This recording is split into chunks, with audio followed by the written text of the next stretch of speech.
Welcome to me Pramila recipes. ఇవాల్టి ఎపిసోడ్లో నేను మీకు చెప్పబోయే రెసిపీ వచ్చేసి గోంగూర పలావ్ అండి. ఈ గోంగూరతో పలావ్ చేసుకున్నట్లయితే కనుక చాలా టేస్టీగా ఉంటుందండి.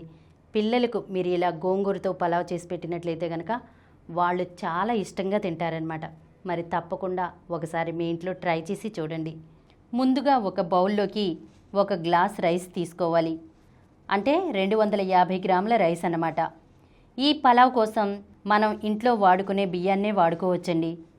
ఇప్పుడు ఈ రైస్ని బాగా కడిగి మళ్ళీ కొద్దిగా నీళ్లు పోసుకొని 5 నుండి 10 నిమిషాల పాటు నానబెట్టుకోవాలి. ఇప్పుడు స్టవ్ మీద కుక్కర్ పెట్టుకుని అందులో 2 టేబుల్ స్పూన్ల ఆయిల్ వేసుకోండి. ఆయిల్ వేడెక్కిన తర్వాత ఇందులో సన్నగా తరిగినటువంటి 1 ఉల్లిపాయ ముక్కల్ని వేసుకుని ఫ్రై చేసుకోవాలన్నమాట. ఇవి వేగాక ఇందులో 2 బిర్యానీ ఆకులు, అనాస పువ్వులు 2, కొద్దిగా జాపత్రి, అలాగే కొద్దిగా బగారా పువ్వు, చిన్న దాల్చిన చెక్క, 2 యాలుకలు, 3 లవంగాలు, 12 జీడిపప్పు పలుకులు, 1 టీ స్పూన్ షాజీరా వేసి కాస్త ఫ్రై చేసుకోవాలి. ఇందులో షాజీరా ఫ్లేవర్ చాలా బాగుంటుందండి. ఇవి కొంచెం వేగాక ఇందులో 4-5 పొడవుగా కట్ చేసినటువంటి పచ్చిమిర్చి, 1 టీ స్పూన్ అల్లం వెల్లుల్లి పేస్ట్ని వేసుకుని పచ్చివాసన పోయేంత వరకు వేయించుకోవాలన్నమాట. ఇలా ఫ్రై చేశాక ఇందులో కొద్దిగా కరివేపాకు, 1 కట్ చేసినటువంటి టమాటా ముక్కల్ని వేసుకుని ఫ్రై చేసుకోవాలి. మనకి టమాటా ముక్కలు మెత్తబడాలన్నమాట.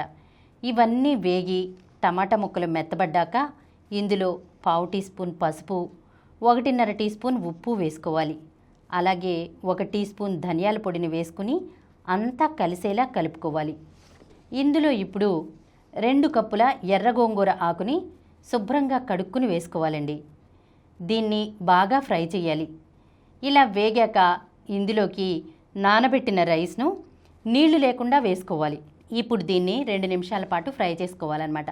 ఇలా బియ్యాన్ని కూడా ఫ్రై చేశాక 1.5 గ్లాస్ వాటర్ పోసుకోవాలి. ఇక్కడ మనం నార్మల్ బియ్యమే వాడాం కాబట్టి 1 గ్లాస్కి 1.5 గ్లాస్ వాటర్ సరిపోతుందండి. అదే బాస్మతి రైస్ అయినట్లయితే కనుక 1 గ్లాస్కి 1.5 గ్లాస్ వాటర్ వేసుకోవాలి.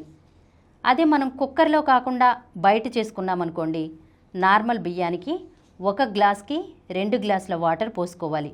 ఇప్పుడు మనం కుక్కర్లో చేసుకుంటున్నాం కాబట్టి అది కూడా నార్మల్ రైస్ కాబట్టి 1 గ్లాస్ బియ్యానికి 1.5 గ్లాస్ వాటర్ పోసుకోవాలి. ఇప్పుడు ఇందులోకి కొద్దిగా పుదీనా, కొద్దిగా కొత్తిమీర వేసుకుని ఒకసారి కలుపుకొని ఉప్పు చూసుకోవాలి. ఒకవేళ ఉప్పు చాలకపోతే గనక యాడ్ చేసుకోండి. ఇప్పుడు కుక్కర్పై మూత పెట్టి 2 విజిల్స్ వచ్చేంత వరకు మంటను హై ఫ్లేమ్లో పెట్టుకుని ఉడికించుకోవాలి. 2 విజిల్స్ వచ్చిన తర్వాత స్టవ్ ఆఫ్ చేసేయాలి. కుక్కర్లో ఉన్నటువంటి ఆవిరంతా పోయాక మూత తీసేసి ఒకసారి కలుపుకోవాలి. అంతేనండి, ఘుమఘుమలాడేటువంటి గోంగూర పులావ్ రెడీ అయినట్లే. దీన్ని వేడివేడిగా కొంచెం పెరుగు చట్నీతో కలుపుకొని తిన్నట్లయితే కనుక అసలు ఆ టేస్టే వేరండి. మరి తప్పకుండా మీ ఇంట్లో ట్రై చేస్తారు కదా.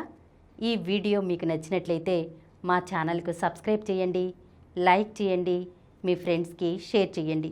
ఇలాంటి మరిన్ని వీడియోస్తో మీ ప్రమిల రెసిపీస్లో వచ్చే ఎపిసోడ్లో కలుసుకుందాం.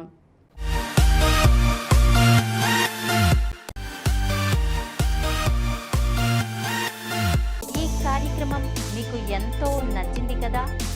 ఇటువంటి మరిన్ని వీడియోల కోసం అనతి కాలంలోనే 21 కోట్ల వ్యూస్ సాధించిన సమరం ఛానల్ సమర్పించు సమరం ఫుడ్ ఛానల్కు సబ్స్క్రైబ్ చేయండి, లైక్ చేయండి, మీ ఫ్రెండ్స్కి షేర్ చేయండి.